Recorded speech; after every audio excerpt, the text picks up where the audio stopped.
Macam mana malam pertama dalam kubur tu, Ustaz? Allahu Akbar. Malam pertama dalam kubur adalah malam yang kita tak pernah bayangkan.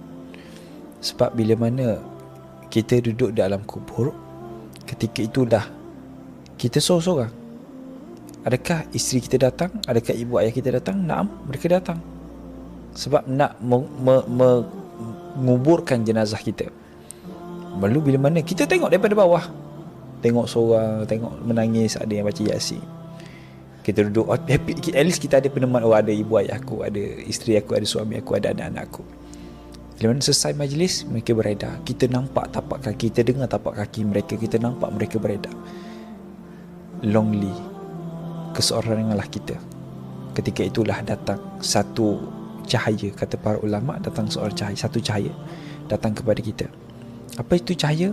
Cahaya itu datang kepada kita. Wahai fulan, kata cahaya, janganlah kamu takut. Aku adalah amalan kamu yang kamu buat dulu. Jangan kamu takut, aku akan teman kamu sampai hari kiamat. Wahai fulan, ketahuilah, nanti akan datang dua orang malaikat, akan tanya kepada soalan kepada kamu, ma rabbuka, ma nabiyuka, ma dinuka. Maka jawablah ini. Jangan risau fulan, aku akan duduk dengan kamu. Okey. Bayangkan, Amalan kita datang. amalan kita datang. Amalan kita banyak ke sikit lain cerita? Which is amalan itu akan datang berbentuk cahaya. Bayangkan ketika kita hidup, amalan kita tak ada. Siapa nak tolong kita? Maka datanglah binatang-binatang buas.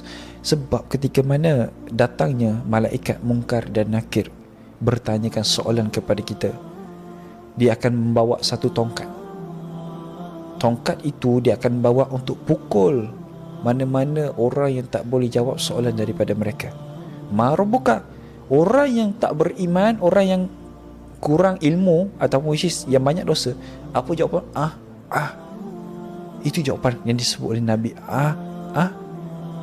Dia tak tahu nak sebut macam mana, dia tak tahu apakah jawapan dia. Padahal kita tahu dah kan. Tapi itu akan jawab adalah keimanan kita.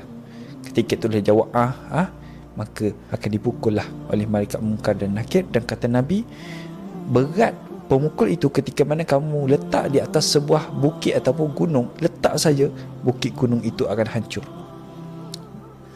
Tongkat itulah yang akan memukul. Berapa lama malaikat akan tanya soalan kepada kita? Ada ulama kata 7 hari, ada kata sebulan, ada kata 3 hari. Lepas pada dah tak ada tanya soalan. Kamu terimalah azab kubur. Kamu menikmatilah kehidupan kamu kalau kamu orang beriman. Which is kita akan duduk dengan family kita. Kalau bayangkan kita duduk dengan family kita, semua family beriman.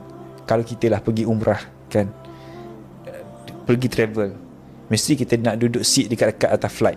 Kalau lah ayah kita, ibu kita duduk seat jauh-jauh, tak best kan. Macam itulah bila mana kita sampai di alam barzah, kita tengok rupanya adik-beradik aku bukan orang beriman, adik-beradik aku banyak dosa, ditempatkan di satu roh yang tidak beriman, satu roh yang banyak dosa. Kalau kita baca Al-Mulk tiap malam, Ustaz, apa jadi? Itu peneman. Di sini amalan sebelah, betul Al-Mulk satu lagi. Betul.